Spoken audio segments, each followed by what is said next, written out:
Olá pessoal, sejam bem-vindos aí ao L3DP Studios, beleza?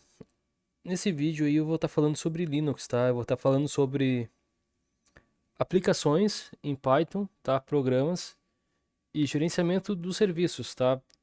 Do Python aqui como se fosse um servidor, tá? Para quem mexe com servidor normalmente vai esbarrar ali em PHP, React, coisa e tal, tá? Mas também existe o Python, tá? Possibilidade de trabalhar com Python. Ah, no Python, um Python é uma linguagem bem versátil, tá? Que eu utilizo já faz algum tempo para ambas atividades, construção de aplicativo, tá? A parte do que a gente vai ver agora, tá? O back-end, basicamente básico, utilizando Flask. Ah, requisições, quando a gente precisa trabalhar com raspagem de dados, né? Gerenciamento de dados também, né? Análise de dados também, tá? Enfim, programação desktop, eu faço isso muito, né? Eu utilizo o Tkinter normalmente, né? Para fazer alguma coisa quando eu quero que clicar em cima do programa e ele abrir. Se eu quero um programa mais trabalhado, então eu uso o Flat, tá? Ele é ótimo para programa mais trabalhado na parte da estética do programa, beleza? Enfim, tem várias outras formas de se fazer. Essas são apenas algumas das várias possibilidades que a gente encontra aqui no Python. Inclusive, eu já fiz aplicativo de celular, tá? Em Flash, tá? Então, acho que tem vários motivos aí que me fazem preferir o Python, tá? Ao invés de outra linguagem que existe aí no mercado, né? É uma preferência minha, né? Não é uma preferência empresarial, eu sei disso, porque as empresas preferem algo que está no auge, algo que as outras empresas estão andando junto com elas, tipo C++, C Sharp, enfim, VB, coisa aí, por aí vai, Rust, né? Tem todas essas, Kotlin no caso do Android, né? Enfim, né? O sistema anda conforme o barco anda com as empresas, né? Mas eu prefiro usar o Python. E nesse vídeo, então, eu vou estar mostrando para vocês aí como controlar o sistema de processo quando eu tenho um ou mais aplicativos rodando no servidor, tá? E como eu posso automatizar para conseguir gerenciar isso, né? E aí a gente vai entrar no assunto também do systemd, do gerenciamento lá no systemd para isso também, beleza? Mas primeiramente, tá? Nesse vídeo eu vou estar criando aqui dentro dessa pasta, tá? Eu criei uma pasta aqui aplicativo. Eu tinha uns programas aqui, aí eu botei em outros aqui, tá? E agora eu vou criar do zero, tá? Bem raiz mesmo.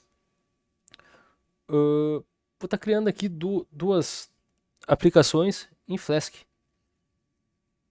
tá? Para vocês entenderem o que é o ID do processo, né?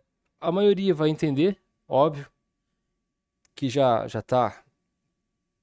Pode ter bastante gente que já está há bastante tempo no Linux, vai entender, tá? E a parte legal é gerenciamento desses chamados PID, tá? Que é o ID do processo. Então vamos lá, para começar aqui eu vou abrir o terminal, tá? Eu vou abrir o terminal aqui e eu já vou falar logo dos ID aqui que a gente encontra normalmente aqui no terminal, tá? É importante a gente saber disso. Então, a gente tem o ID, certo? No ID, a gente tem informações sobre o usuário. A gente tem o ID, que se trata do, da permissão do usuário ali, da pasta, da hierarquia das pastas, em relação ao usuário. Tá? A gente também tem o ID do grupo, GID, né? Ou GID, beleza? E fora isso, quando a gente tem um programa rodando nosso, que a gente criou, ou de várias empresas, enfim, num servidor, com vários outros servidores também, pode ser uma coisa louca ou uma coisa simples, não importa, tá? A gente vai ter o PID rodando aqui dentro, tá certo? Como é que eu consigo ver se tem alguma coisa rodando aqui, né? Algum processo. Os processos.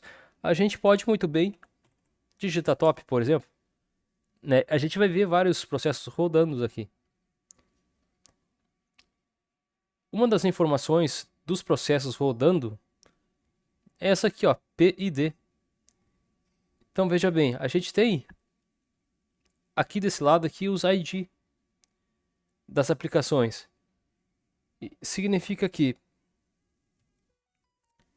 sair no que aqui? Significa que se eu tiver algum problema no meu PC, no meu terminal, trancar alguma coisa, eu conseguir abrir um terminal secundário por live CD, alguma coisa, eu posso vir aqui, digitar esse comando, achar o PID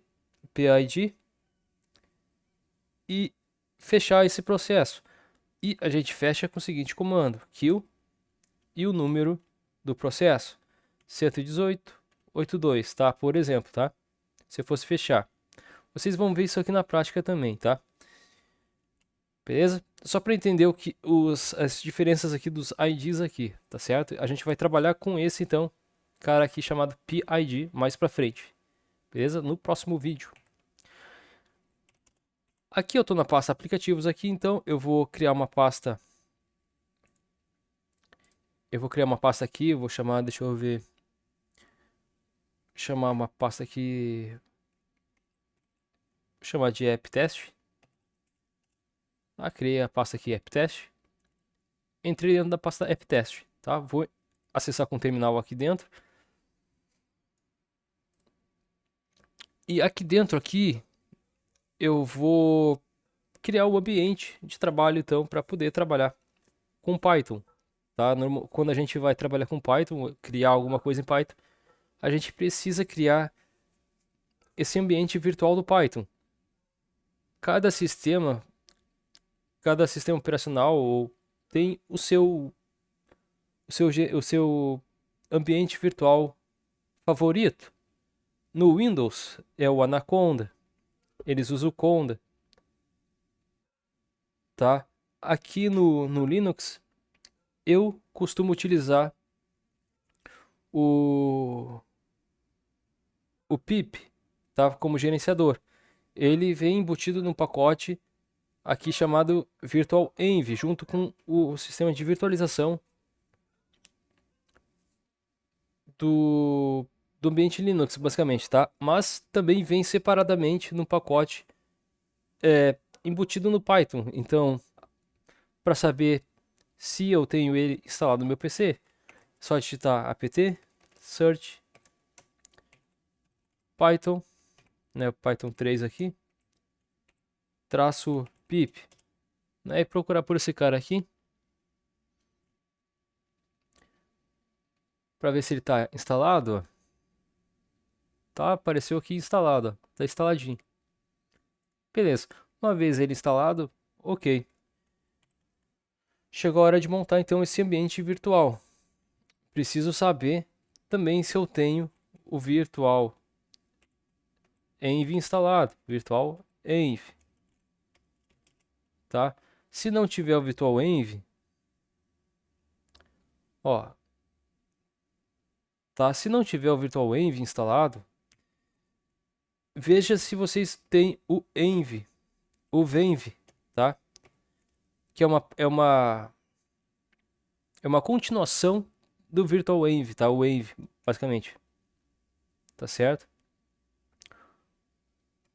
Instalado, ó. A princípio não tem nenhum, nem o venv e nem o virtual env instalado aqui, tá certo? Eu vou ver se não tem mesmo, tá? Porque eu testei antes e tinha instalado de boa, a não ser que tenha se excluído de alguma forma estranha aqui no ambiente. Mas enfim, vamos ver. Para criar o ambiente virtual, então, Python "-m" de módulo, vou chamar o módulo venv e eu vou criar uma pasta que vai ser o meu ambiente virtual do Python, onde eu vou enjaular minha aplicação lá dentro, certo? Vou chamar de venv também, tá? Que é virtual environment, né? De virtualização, no caso. Quando eu vou criar uma aplicação, por exemplo, tá? Eu procuro saber qual é a versão do meu Python. Então, se eu fosse criar para mim, eu faria isso aqui, ó, underline 3.11.2, e aí sim eu criaria, tá? Se eu tivesse em desenvolvimento em conjunto com alguém que usa Windows, tá? Eu uso Linux. Aí tem alguém que usa Windows. Eu também especificaria aqui também, tá? Ó, Linux. Para pessoa lá do outro lado que usa o Windows saber que, ó, eu fiz no Linux, tá? Tu tem que montar um ambiente virtual, só que pro Windows, né? Pro teu sistema operacional que vocês estão usando aí, beleza? Como é só eu aqui, então não tem problema nenhum em ser dessa forma. Vamos ver, ó, ele tá criando aqui. Ele criou a princípio, né? Não entendi o porquê que disse que eu não podia. Ó, não entendi isso aqui, realmente. Enfim. Bom, já estou com ele instalado, tudo bem. Ele instalou aqui o ambiente virtual do Python, tudo necessário para rodar o Python aqui dentro dessa pasta. Para mim ativar o ambiente virtual, aqui no Linux eu faço o source, indico para ele o diretório, né? Nesse caso é nesse diretório, ponto. E a pasta que eu quero executar, nesse caso, /venv, /bin e activate. E aí, aqui ele mostra para mim daí então que o ambiente virtual foi ativado. A partir de agora eu consigo instalar módulos, tá? Módulos à parte, módulos que estão lá no site PyPy ou PyPy, né? E a gente pode ver lá os módulos que existem lá, módulos que a gente precisa, tá certo? Aqui eu só vou precisar de um, que é o Flask, tá certo? Então eu já vou começar aqui instalando o Flask, pip install Flask, para começar a instalar aí as duas aplicações que vão estar rodando em background, basicamente. Tá? Para a gente controlar o processo desses programas. Já foi instalado, tudo certinho. É uma boa prática já, logo de cara, tá? Eu instalei os módulos que eu preciso. Para controle da aplicação em si, se eu for levar para outro sistema operacional, vai ser tudo diferente. As versões vão ser diferentes daqui a 2 meses, um mês, uma semana, tá? Tudo vai mudar. Para manter a singularidade dos pacotes aqui, das versões, é importante sempre fazer isso aqui, ó. Pip freeze é o módulo que ele pega e para a gente visualizar as versões. E eu digo para ele, olha, tu vai visualizar as versões dos programas, vai trazer para mim e vai inserir dentro de um arquivo no qual eu quero que você insira as versões do meu programa, tá? As versões dos módulos que foi instalado no meu ambiente virtual, tá certo?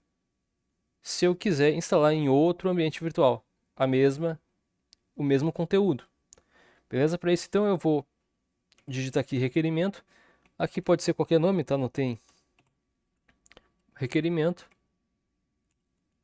Aqui no Linux aqui a questão de extensão é uma coisa à parte, tá?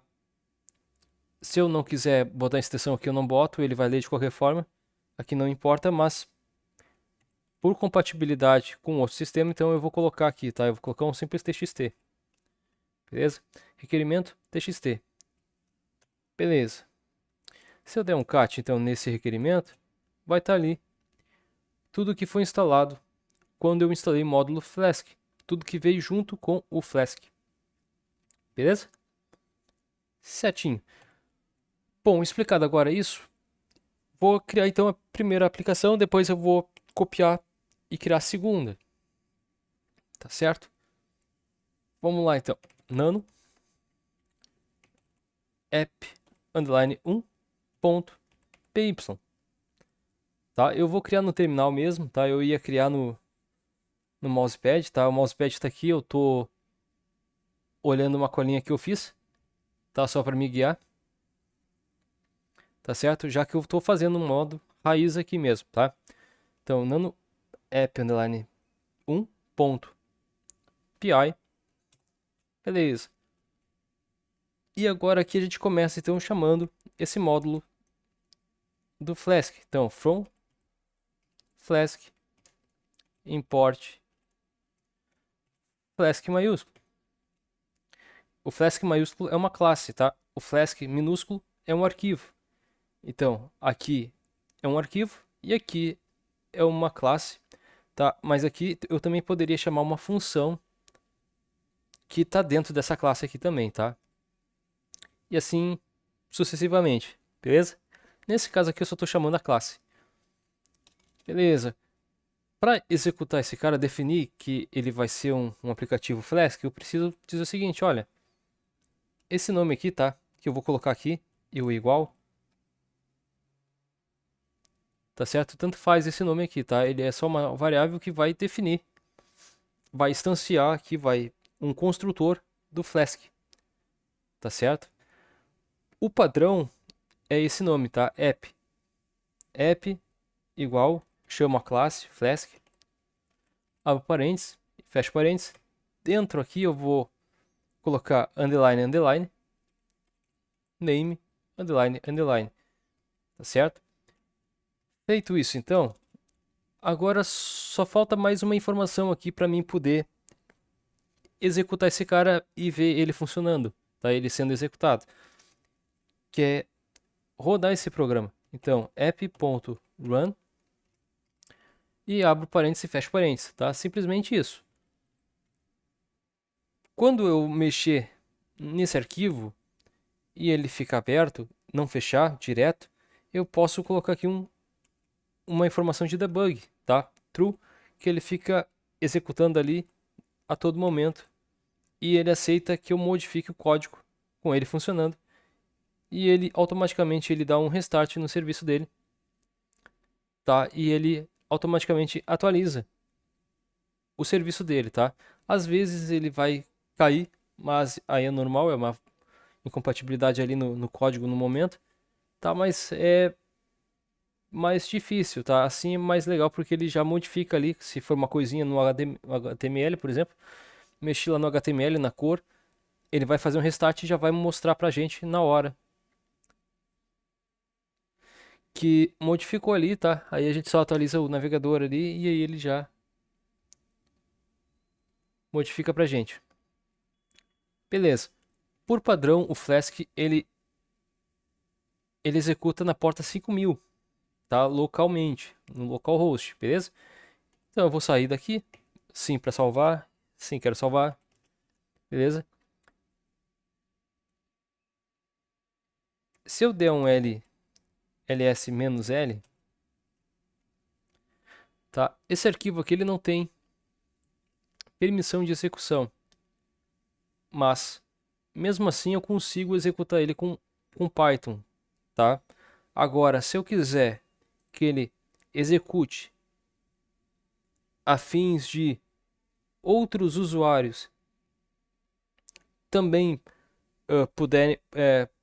puderem acessar, tá? Para que outros usuários de fora, pensa assim, ó, eu estou criando um programa web, tá? A gente utiliza o Flask para isso, para criar programas web.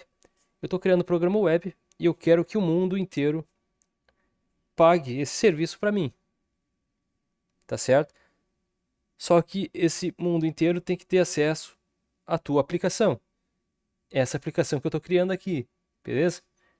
Para que esse mundo inteiro tenha acesso a essa aplicação, eu preciso ter um servidor web, tá? Um certificado SSL, e eu preciso que principalmente esse arquivo tenha disponibilidade de execução quando o cliente lá do outro lado for executar esse programinha meu aqui, tá? Ou essa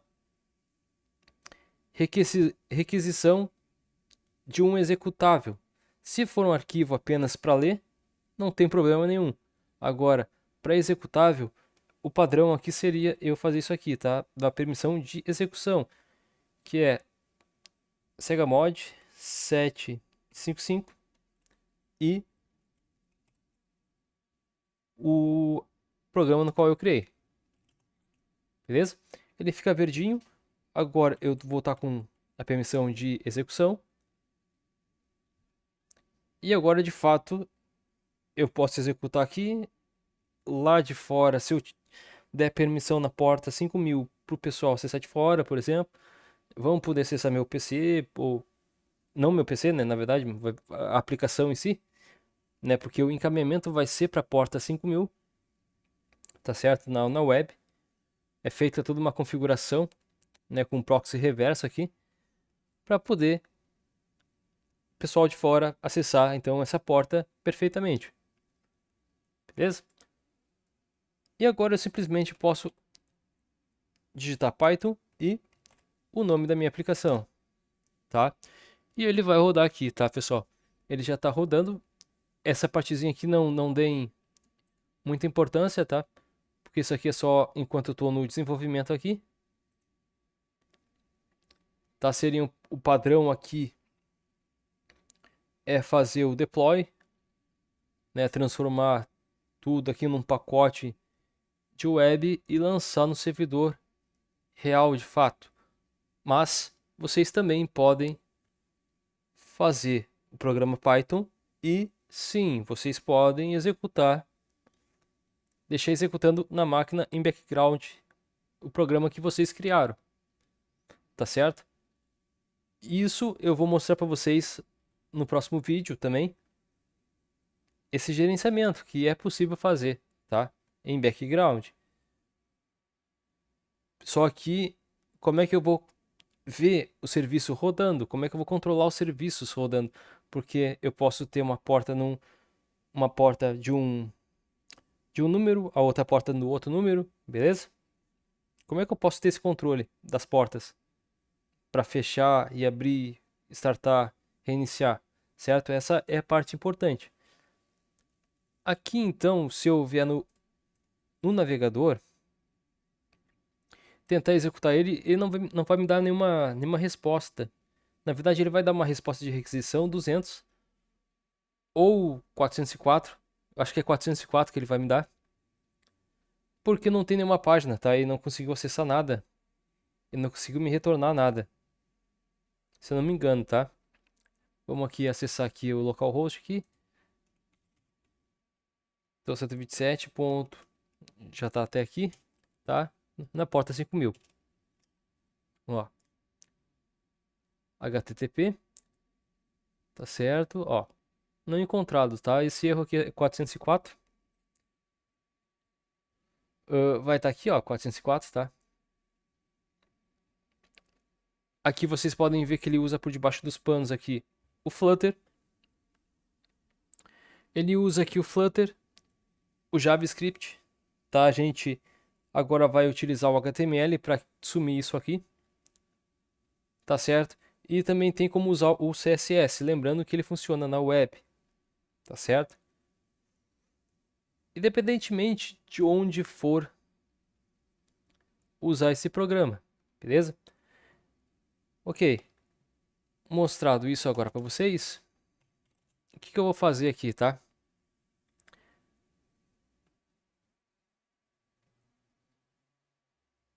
Eu vou, antes de continuar, aqui no Linux, tá? É bom vocês já seguirem um padrão. Eu vou mostrar para vocês um padrão, tá? E esse padrão, todo administrador de redes é importante seguir. O Flask, ele é uma aplicação, ele é um programa de, ele é um módulo aí que possibilita a gente fazer site. Mas o site em Flask, ele é totalmente back-end, tá? Ele é como se fosse um PHP da vida, tá certo? A parte do front-end fica ou pelo HTML e JavaScript, tá? Ou pelo Flat, um módulo do Python lá que também é possível criar janelas, tá? E fazer essa interação também bacana. E também é possível criar aplicativos web, mobile, com Flat. Toda aplicação web aqui no Linux, tá? Eu vou sair do ambiente virtual aqui, deactivate. Tem um diretório padrão e fica lá no /var www HTML. É aqui dentro, tá? Que a gente constrói uma aplicação web. A gente pode aqui dentro e com um arquivo lá de páginas, eu uso Nginx, tá? A gente pode dizer, olha, essa pasta vai estar pública, essa pasta não vai estar pública, tá? Essa pasta vai ter permissão, essa pasta não vai ter permissão, tá? Através do Nginx. E é a mesma coisa com essa aplicação em Python em Flask, tá? Por ser web, totalmente voltada para a web, então é importante que essa pasta fique também aqui na web, tá? Para quem for fazer manutenção depois, sabe, ó, isso aqui faz parte da web, né? Tá aqui no diretório da web, entendeu? Já tem o norte já do que significa isso aqui, tá certo? Porque se eu deixar aqui dentro de uma pasta do usuário comum, né, um aplicativo rodando aqui, e o cara for acessar, digamos que o cara tá recém entrando na informática, no mundo dos servidores, tá? E for ver, pô, PWD, vamos ver o que é isso. Pô, o nome do usuário comum, projetos, aplicativo, app test. Mas eu não uso esse app test. Quem é que usa esse app test? É capaz do cara querer excluir, tá? Então, eu vou mover esse app test lá pro diretório oficial da web, que é lá como o diretório é de root, basicamente. Então eu tenho que enviar lá com sudo, com permissão de root. Então app test, tá? E vou enviar lá para o /var www. Eu posso deixar aqui dentro do www, tá? Não tem problema. Ou enviar lá literalmente para o HTML, tá certo? Também não vai ter problema porque o firewall vai fazer toda essa parte de controle de entrada e saída do servidor, tá certo? E aqui eu estou entrando já mais a fundo, que a gente tem o firewall no qual libera, encaminha e bloqueia entradas, tá? De dados no servidor, beleza? Isso é diferente de banco de dados, tá?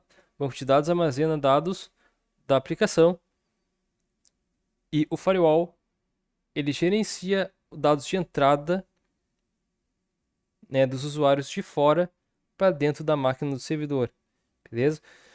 É trabalho basicamente de hacker isso, literalmente, mas é bacana pra caramba. Então, e importantíssimo saber, tá? Para quem vai entrar para a área aí de redes, as camadas lá, como funciona, é realmente importante saber, tá certo?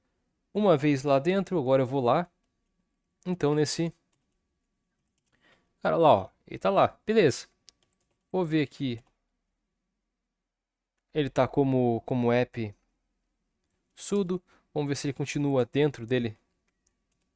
Tá como Eduardo, eu posso mexer, então eu posso modificar ainda como Eduardo dentro da minha pasta app, porque o usuário, o dono da pasta e o grupo, tá, continuam com o meu nome, tá, de usuário. Então eu tenho acesso total aos arquivos que estão aqui dentro, beleza? Então eu posso modificar sem precisar entrar como root.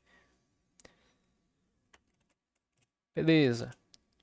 Tô aqui dentro. Outra vez eu preciso entrar nesse primeiro momento no ambiente virtual, que eu estou construindo o programa, tá? Lembra que eu estou construindo um programa no qual ele vai ficar rodando 24 horas por dia, 24 horas/7 dentro do servidor, por exemplo, tá certo? Mas quando eu for fazer a aplicação final, eu não vou mais precisar entrar no ambiente virtual. A gente consegue rodar esse programa sem entrar no ambiente virtual, beleza? Mas por enquanto é mais seguro dessa forma, tá? Entrar no ambiente virtual do Python. Beleza, tô aqui. A gente viu então que ele rodou, não me disse muita coisa. Para mim poder ter uma segurança maior do que eu estou fazendo, então a gente costuma botar um host. No meu caso aqui vai ser localhost. Se vocês tivessem um domínio aqui seria www.dominio.com.br, por exemplo, se fosse acessar externamente.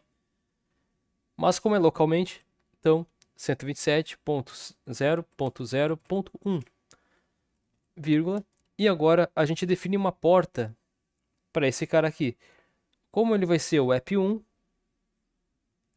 o padrão dele é 5.000, eu vou continuar nesse padrão, tá? 5.000. E aí a segunda aplicação eu vou colocar na porta 5.001. A segunda aplicação também poderia rodar na 5.000, através das rotas, que eu vou falar daqui a pouco. Tá? Isso tudo criando o básico dessa aplicação, tá? O básico bem simples, assim, ó, bem simples mesmo, tá? O simples do simples. Só para chegar no ponto chave no próximo vídeo, que é o controle dos processos dos programas Python aqui dentro aqui do ambiente Linux, tá certo? E para definir essa porta, então coloca um port igual 5.000. Aqui poderia ser qualquer porta que ao rodar esse programa, então ele teria que abrir naquela porta, tá certo? Beleza. Bom, como mudar o status de 404 para status 200? O status 200 aqui, tá? Significa que, olha, eu achei alguma coisa aqui dentro do back-end.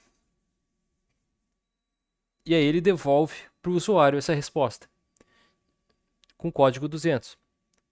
O 404, ele não encontrou nada e ele dá de volta a resposta para o usuário do erro 404, tá certo? Para poder, então, ter uma resposta relevante que ele encontrou algum conteúdo dentro aqui da minha pasta, nesse caso é uma aplicação web, então ele tem que encontrar ali um PHP, ele tem que encontrar ali um HTML, um JavaScript, alguma coisa ele tem que encontrar ali. Nesse caso eu vou fazer uma rota no qual eu vou acessar essa rota e ele vai ter que encontrar um HTML ali dentro, tá certo? Para criar a rota aqui é bem simplesinho, a gente utiliza uma variável identificadora da variável de classe, tá? Esse app aqui ele já se tornou, por ele ter herdado a classe Flask, tá? Então esse cara aqui ele se tornou uma variável de classe. Aqui no Flask, para identificar essa variável, a gente utiliza o arroba app, que é o nome da variável aqui em cima, tá? Arroba app, preciso de uma rota, ponto, route, abre parênteses e fecha parênteses, entre aspas duplas agora aqui, eu posso definir uma rota no qual eu quero ter um conteúdo. Essa rota aqui é uma rota virtual. Essa rota não existe, mas existe dentro da aplicação do Flask. O Flask ele é ótimo para quem vai trabalhar com API, exatamente por causa disso. Eu não preciso ter uma pasta para dizer que uma rota existe. A rota eu crio virtualmente e faço ela existir enquanto a aplicação está rodando. Tá? Isso é bem legal. Existe também lá no mundo do Java, tá? JavaScript, lá do React, coisa e tal também. É tudo a mesma coisa. Tá nesse ponto. Nesse caso, então, eu vou criar uma rota parecida com essa aqui do app, tá? Eu vou criar app 1, porque é o nosso app 1.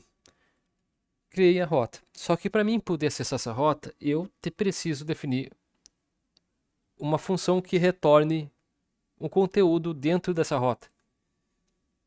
Toda vez que eu preciso definir alguma coisa, eu preciso criar uma função, um método. Nesse caso, então, para criar uma função aqui no Python, a gente usa def e o nome no qual a gente quer atribuir essa função. Então, eu vou usar rota underline app 1. Abre parênteses e fecha parênteses. Dois pontos. O dois pontos aqui é equivalente a uma chave, né, uma abertura de chave nas linguagens tradicionais. Tá? Eu vou dar um enter. O Python ele trabalha com tabulação, então eu vou dar vou apertar uma vez no tab, tá certo? E eu vou retornar alguma coisa aqui dentro. Então return. Eu poderia importar aqui o sistema de templates, tá? E criar um template exatamente a mesma coisa como no React, mesma coisa,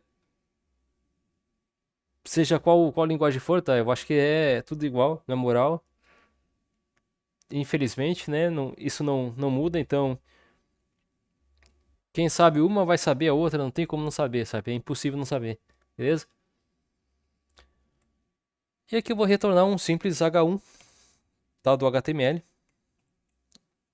ao invés de uma página inteira, tá? Vou fechar aqui o H1 e eu só vou informar, olha, tá funcionando isso aqui, tá? Tá funcionando, certo? Tá funcionando. Se eu acessar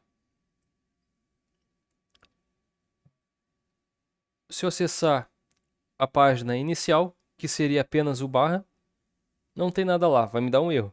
Mas se eu acessar a rota app1, ele vai me mostrar então no navegador que está funcionando. Beleza? Essa é a ideia. Bom, uma vez concluído aqui, então vou sair fechando aqui, Ctrl X, S para... Sim, eu quero salvar, Enter para confirmar. Beleza. Sair salvando e agora então eu vou executar esse programa. Vamos ver aqui, ó. Python. Quando aparece o Python 3 ali, significa que eu não estou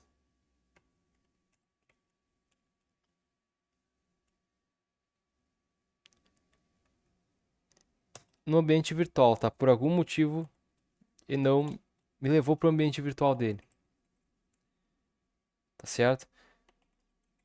Source ponto barra nesse diretório venv bin activate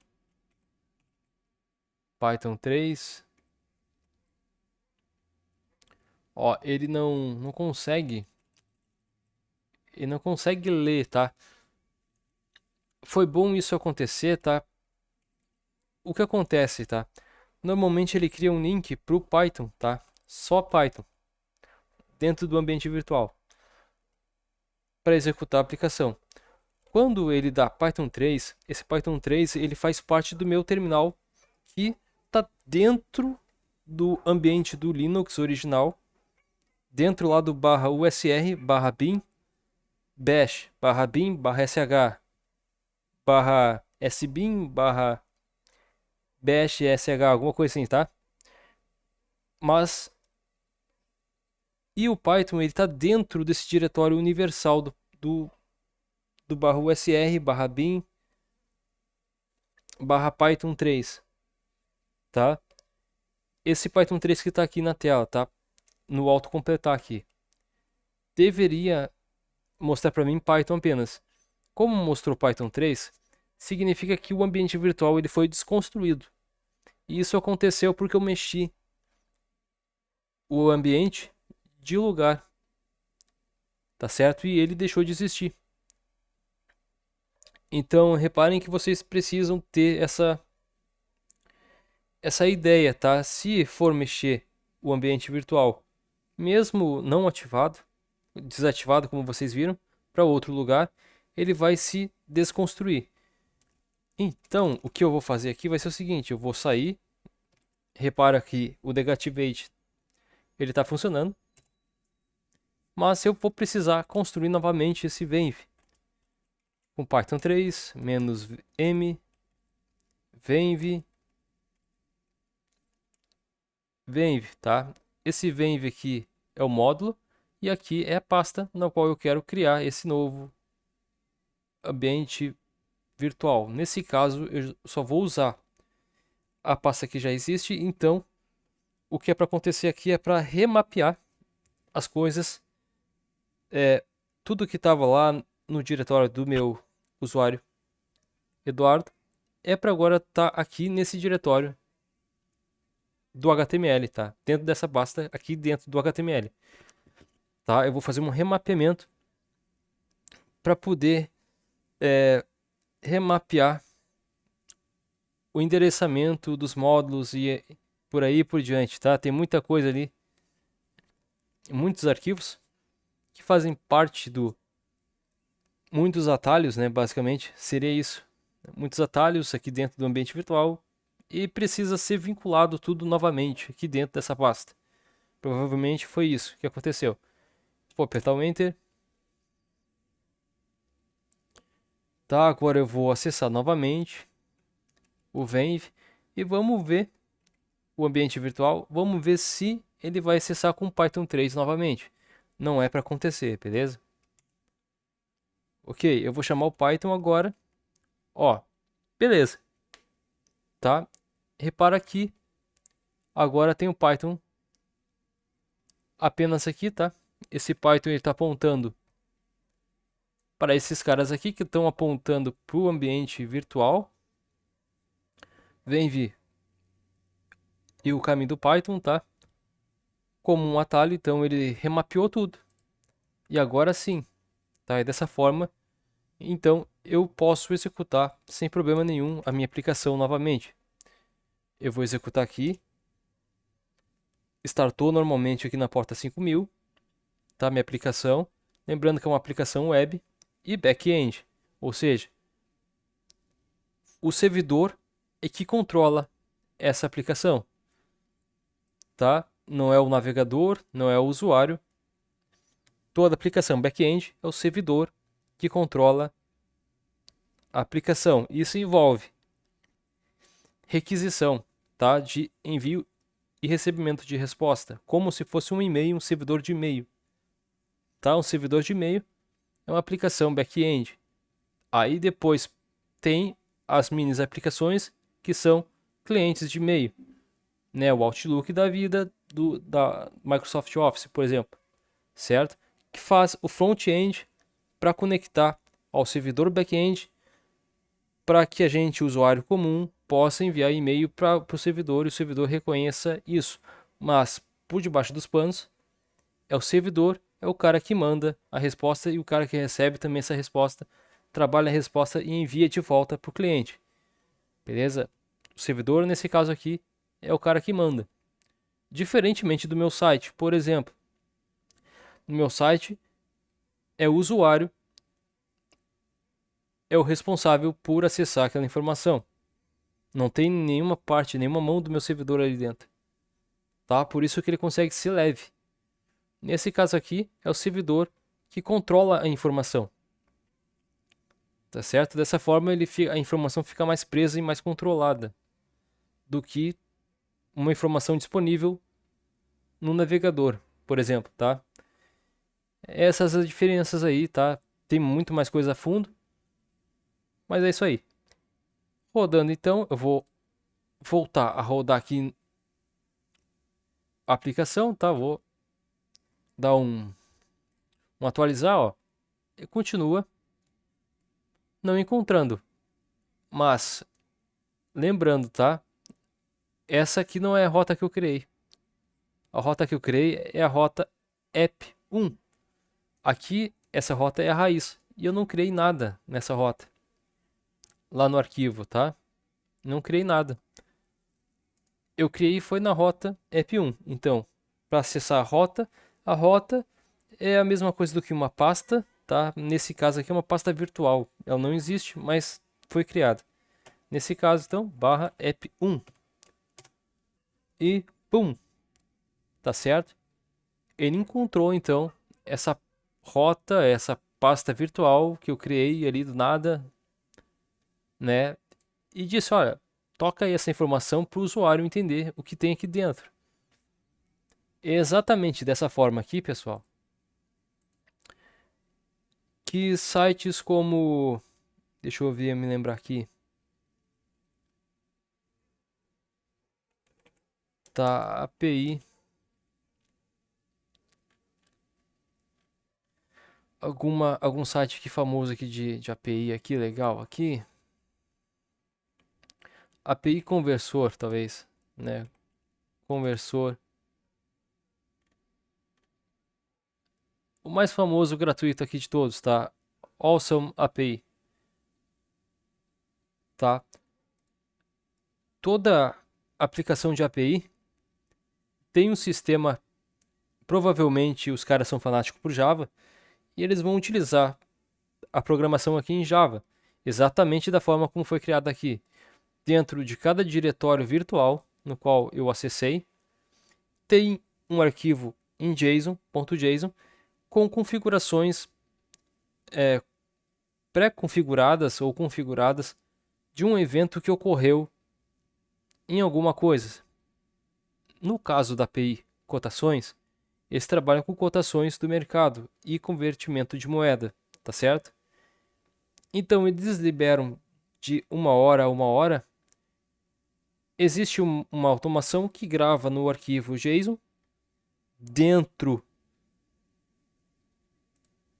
de uma pasta virtual, literalmente, tá? Mas nessa pasta virtual vai estar lá o JSON e dentro aqui dessa pasta aqui vai ter o arquivo JSON. E pessoas comuns, como eu, como vocês aí do outro lado, conseguem então utilizar essa API para construir seus próprios projetos. No meu caso, que eu consigo mostrar para vocês aqui, que eu construí para mim mesmo, foi o lance do meu Maya Translator. Tá? Eu fiz em Tkinter e aqui nada mais é nada menos do que uma API do Google de tradução, tá? Então eu seleciono o idioma de origem, o de destino, escrevo o que eu quero aqui e boto para traduzir. Simples assim. E traduz. E isso que acontece por debaixo dos panos é quando eu aperto no traduzir, eu pego a informação daqui, levo as informações em comparação lá com o arquivo .json, ele me traduz a informação e me traz aqui de volta. E aí ele traduz aqui para mim. Tá certo? Isso é o que acontece por debaixo dos panos. Isso é a função de uma API. Tá certo? Normalmente os caras fazem em JavaScript. Ou em React, ou sei lá. Tem vários outros aí, Node.js, tem... Porra, tem vários aí. Tá? Eu, se for usar alguma coisa desse tipo, eu usaria o Flask. E eu já usei o Flask nesse sentido, tá certo? E funciona muito bem, como vocês estão vendo aqui, para esse tipo de situação, tá? Para API mesmo, assim. A API ele funciona de boa. É possível também construir no Flask, instalar certificado digital. Aí a gente tem aqui o HTTPS funcionando também, normalmente, tá utilizando o Flask, tá certo, pessoal? Bom, aqui ficou uma explicação bem completa. Eu creio eu que ficou completa, tá certo? E aqui a gente consegue ver então a requisição do tipo GET.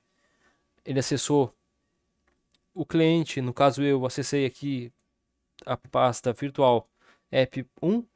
Eu, como usuário, não vou saber que isso aqui é virtual, que não existe, tá certo? Isso aqui foi criado pela aplicação Flask dentro do servidor. Por exemplo, tá? Eu estou no meu computador, mas é como se fosse o servidor.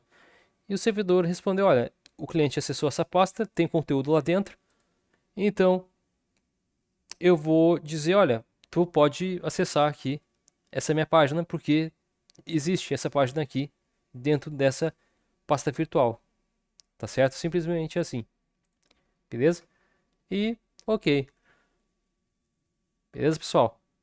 Agora faltou o seguinte agora, tá? Ele está sendo executado aqui, mas se a gente for para um programa de verdade, a gente não pode estar com ele assim, rodando, né, o terminal, porque vai ocupar o servidor e a gente não vai conseguir mexer de volta. A gente precisa estar com ele funcionando em background, tá certo? O programa aqui para estar rodando em background, a gente precisa do seguinte macete, tá? Python, o nome do programa e um e-comercial, tá certo? Ó, ele criou aqui para nós, ó. Eu vou copiar um número. Esse número aqui é o PID desse serviço rodando em rede, ou seja, é o ID do processo. Se eu quiser terminar com esse programa, tá? Eu vou apertar o Enter aqui, tá? Mas ele não terminou esse programa, tá? Ele continua rodando em background ainda, tá certo? Para poder terminar com esse processo desse programa, eu precisaria vir aqui e digitar kill e o número do processo. Aí sim ele terminou. Aí sim ele terminou esse programa aqui de ser executado. Tá, pessoal? Tá, e aí ele cai, é para cair. Tá, é para não existir mais. Esse tá funcionando aqui.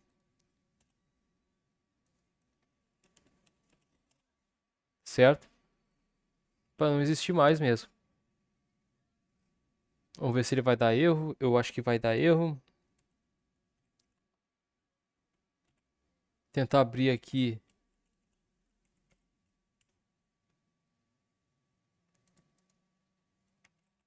App 1. Ó, ele não consegue mais acessar, tá? Sinal que funcionou. Já caiu, daqui a pouco cai aqui a página. Pro usuário em si, pra mim, né? No caso. Tá certo, pessoal? Bom,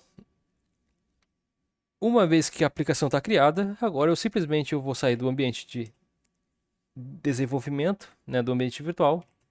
O ambiente virtual vai estar ali. Normalmente, eu poderia fazer o deploy desse cara aqui, porém ele funciona na web. Essa construção desse cara aqui, ele já está na web, tá? Ele já é back-end de web. Não tem necessidade nenhuma de criar uma aplicação, de fazer um deploy aqui dentro, mesmo meio que reclamando do ambiente no qual ele está sendo executado, tá certo? Um simples servidor seria esse ambiente. Beleza. Para poder executar esse cara aqui, sem entrar no ambiente de desenvolvimento, a gente pode simplesmente dizer, olha, eu quero acessar alguma coisa desse diretório, tá? Ponto, o diretório atual, barra, eu quero acessar um diretório que está dentro dessa pasta, venv, bin, e eu vou acessar o Python Esse Python aqui, ele é o Python que carrega os módulos que eu instalei dentro do ambiente virtual. O que eu quero executar com esse Python? Quero executar o app. Tá, eu vou dar um Enter. Vamos ver o que ele me deu aqui.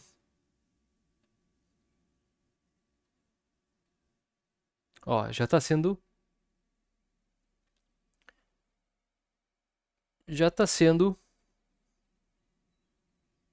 usada essa porta. Beleza, pessoal? É aqui que eu queria chegar com vocês. Como eu estava no ambiente virtual, eu queria fechar esse programa, eu não consegui. Tá? E agora eu não sei qual porta que esse programa tá sendo executado. Tá certo? Como é que eu vou saber agora, como programador, como gerenciador de rede, que porta esse cara tá rodando? Tem muito serviço rodando. E esse aplicativo Python, ele não é uma prioridade do servidor. Então é uma coisa que a gente criou, que a gente quis rodar uma aplicação aqui dentro. Então ele pode estar nas últimas portas. E para chegar até as últimas portas com um monte de nome ali rolando nos nossos olhos, a gente pode perder essa porta. Tá certo? Para poder filtrar um pouco essas portas, a gente tem vários comandos, tá? A gente tem um comando chamado netstat. Netstat. No meu caso, ele não está instalado, tá? O netstat. Sudo netstat. Deixa eu ver. Vamos lá de novo.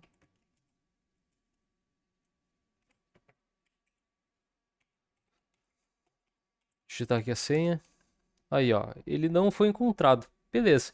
Mas a gente tem um comando que foi criado para simplificar esse netstat. Tá? Aqui no Debian a gente usa ss. Os parâmetros que eu vou passar aqui agora para vocês também funciona no netstat, tá? Eu utilizo esses parâmetros como um parâmetro padrão para esses dois comandos, tanto para o netstat quanto para o comando ss, tá? Aqui no Debian, que é -tulp, beleza? E aí ele vai me dar um monte de informação aqui referente à porta e processos que estão funcionando aqui no momento. O que importa para a gente é o Python, vocês estão vendo aqui, que é a aplicação no qual a gente quer parar o serviço. A gente tem várias outras, mas aqui foi instanciada para nós, que a gente instanciou por conta própria, as outras são de serviços do PC, do sistema em si. Agora, a aplicação em Python é uma coisa à parte, tá? É uma coisa externa no qual a gente criou. Então aparece para nós aqui essa informação do ID criado ali em back-end, em background. Tá rodando de fundo aqui no sistema. A nomenclatura desse cara é PID. Se eu tivesse 10.000 processos de Python rolando aqui, eu ficaria maluco. Com mais serviços aqui rolando do Linux, por exemplo, eu também ficaria maluco. Como é que eu posso minimizar isso? Eu posso fazer o uso do grep, por exemplo, tá? Então, pipe grep Python. Ele vai me dar aqui um valor muito maluco. Ele vai me dar aqui as informações que está rolando o programa que está sendo executado, tá? Para mim poder fechar esse programa, certo? Existe outro comando que é um comando que nos traz a informação mais exata possível, tá? Que faz parte do processo, comando do processo chamado PS, tá certo? Então a gente pode chamar aqui PS, aux, grep, né? Pipe grep, Python, tá? Aqui ele nos traz a informação um pouco mais limpa, que é o que a gente quer, né? Uma informação mais limpa, mais saudável, certo?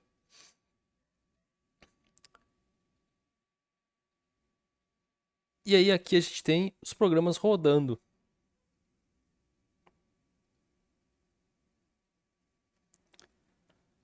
No Python, veja bem, a gente tem várias e várias portas aqui, tá? Nesse caso, o PID é o segundo cara aqui, tá? O resto são outras informações. Tá certo, pessoal? Bom, a gente aqui ele precisa saber qual é o programa que está sendo executado.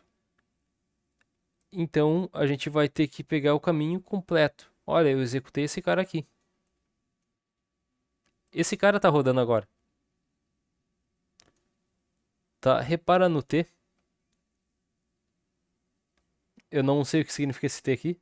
Eu vou procurar saber, tá? Mas esse cara aqui que eu tenho que parar ele. E está executando nessa porta aqui, a princípio. 4700. Só que vocês viram que eu executei o kill e a porta ele não parou. Para garantir que essa porta pare de uma vez por todas, a gente tem um parâmetro que força essa parada, tá, do processo. Mas força mesmo, tipo, corta na hora. Corta literalmente na hora, tá? Esse parâmetro a gente chama de -9. A gente tem o -9 e o -15 também, tá? Mas o -9 é o terror dos processos aqui. Então, kill, -9, 4700. Tá certo? Vou rodar novamente o comando aqui. Não está mais rodando. Vou passar mais uma vez. Não está mais rodando. Beleza. Zerado. Eu vou vir então nesse S+, do grep Python, tá? Deve ser tipo mais de super tá rodando ali, alguma coisa, certo? E eu vou executar aqui, literalmente aqui, tá? Normalmente, novamente, 4816. Pum. Processo não existente. Por quê? Porque eu já terminei o processo. Já exterminei o processo aqui anterior, que é o processo verdadeiro, nesse caso, né? O processo verdadeiro que estava rodando.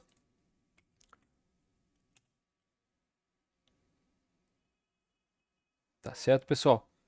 Se continuar ainda, a gente pode tentar visualizar com outro para ver o que está acontecendo aqui. Né, ó, existe outro processo rolando aqui nesse cara, tá? Que é o primeiro processo, mas não existe mais nenhum. Então, pela lógica, se eu for terminar esse processo, 4609, que é o primeiro, logo eu preciso não ter mais nenhuma informação aqui, tá certo? Eu preciso receber uma informação zerada. Eu, eu não preciso receber nenhum retorno, tá certo? Então, 4699. Beleza, é para ter terminado. Vou limpar a tela e eu vou executar então o filtro para saber se tem um processo em Python rolando. Tem um processo morto em Python que está rolando.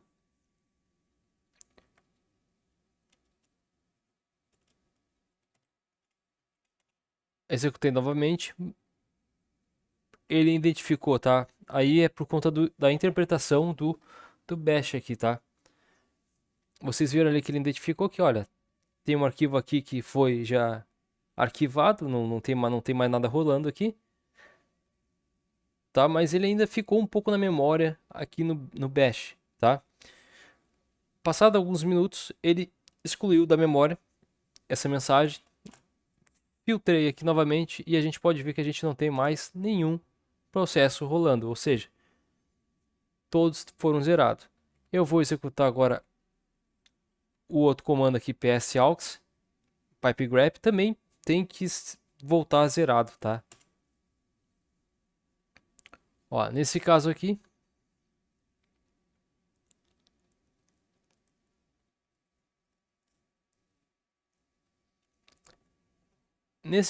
tá? Esse Python, ele é o Python do meu sistema operacional, tá?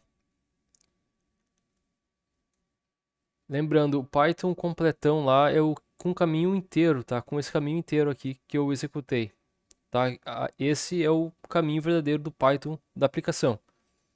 Esse Python só, Python aqui, ele tá pegando provavelmente do meu ambiente real, do meu PC real, tá? Então, eu não preciso matar esse processo aqui, porque senão vai dar problema para mim depois, tá? Eu vou ter que reiniciar o PC, tá certo? O Linux ele precisa indiretamente do Python para as coisas funcionar aqui, beleza? E é isso aí, pessoal. Agora que a gente viu um pouco dessa parte do ID do processo, tá? A gente viu um pouco então da aplicação Flask rodando em back-end, é, básico do básico, literalmente o básico do básico, tá? Tem vários tutoriais aí pela internet, bacana também. No próximo vídeo eu vou mostrar para vocês como a gente consegue administrar aquela parte dos processos, porque vocês viram que é bem chato, certo? Como é que eu posso ter certeza, né? Se o processo foi eliminado, vocês viram ali. Eu estava em ambiente virtual, eu quero parar esse processo aqui, parei, mas ele continuou em algum lugar ali rodando o Python, tá? E lembrando, se tiver uma aplicação rodando no servidor e for infinita, processamento, memória e armazenamento não são infinitos, tá? E daqui a pouco vai parar tudo lá, os serviços lá, e não vão saber o que está acontecendo, beleza? No servidor.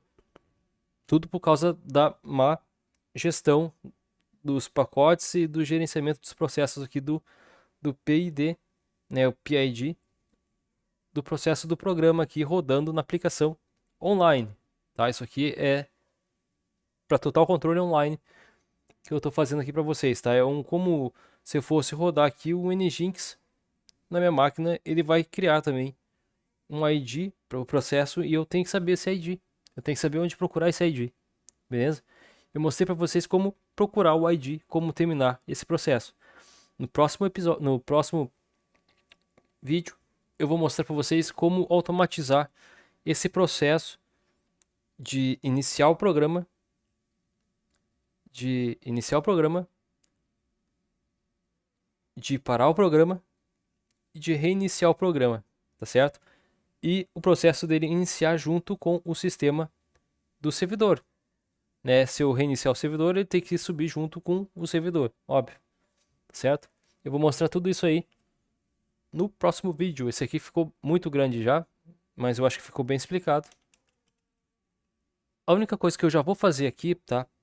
Antes de fechar tudo, eu vou copiar esse arquivo, app_1, eu vou criar a segunda aplicação. Que eu posso ter uma API no app_1, eu posso ter uma API no app_2, acessando diferentes portas ou na mesma porta. Mas o normal aqui, por segurança, é cada um tem uma sessão de usuário, cada sessão na sua cada qual na sua sessão, no seu usuário, cada usuário vai estar acessando uma aplicação. Essa aplicação, por segurança, é comum estar em portas diferentes, tá certo? Internamente aqui no servidor. Então eu vou mudar a porta e também vou mudar a rota, tá? Para a gente ver isso rolando aqui. Então, o nome do arquivo também vou mudar, app_1, a primeira aplicação, o primeiro programa. E o app2 vai ser o segundo programa. Aqui imagine o seguinte, tá? Vocês têm aí o parque de diversão 1 e o parque de diversão 2. Um fica em Porto Alegre, a cidade onde eu moro, e o outro fica lá no Paraná. Tá certo?